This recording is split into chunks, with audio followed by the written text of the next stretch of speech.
Welcome to the 2016 Working Families Legislative Update Series, where we take you through the halls of the Capitol each week and into the fight against anti-working family legislation.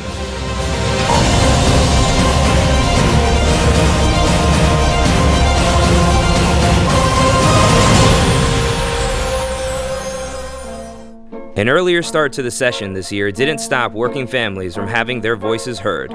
Marches, rallies, and actions were the highlights of Week 1 as workers flooded Tallahassee to voice their opposition against Governor Scott's budget filled with corporate handouts. Governor Scott started off the session with his yearly State of the State address.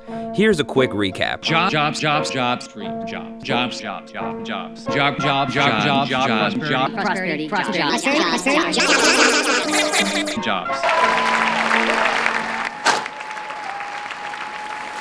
What was that? An exhibition? We need emotional content. Try again.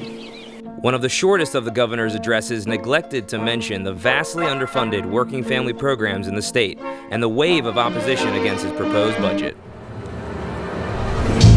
Working family activists held the governor accountable after the speech at one of many Awake the State actions held across the state. With all of the things that we said that we know we have going wrong in this state, why do you prioritize corporations over us? We are the voters, and believe me, 2016 is here. Elections is right around the corner, and we're gonna make sure that you know why we are here and why we are Florida. The following day, immigrant rights activists packed the House committee meeting for HB 675, a bill that would force local governments and law enforcement to enforce federal immigration policies. This bill passed its first committee, and we will continue to watch this very important bill.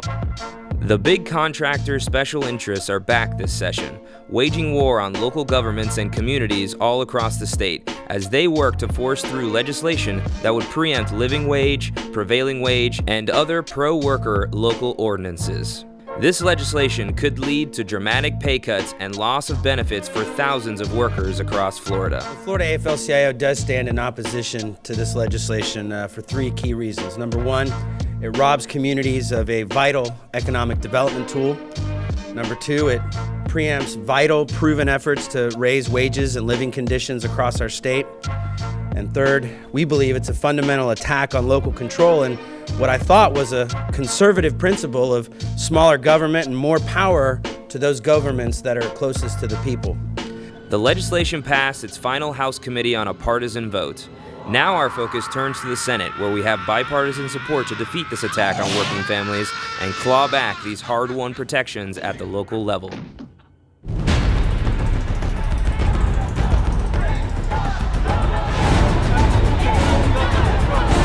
On Thursday, the Florida Education Association, in a show of solidarity among educators across the state, held a march and rally that filled the Capitol courtyard. Educators gathered to send a strong message to the legislature.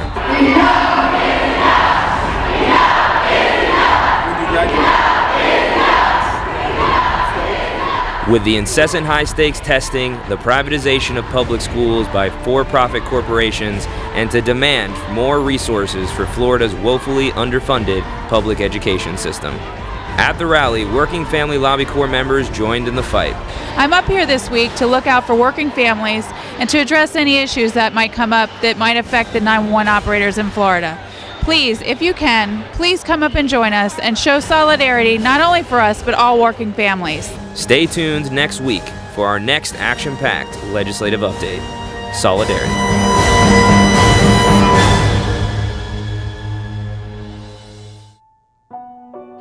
Hello, my name is Jesse Krosky. I'm from Clearwater, Florida, and I represent Communication Workers Union 3179, and I'm here this week in session to help our elected officials make things better for working class families and to help level the playing field for public employees, firefighters, teachers, and law enforcement.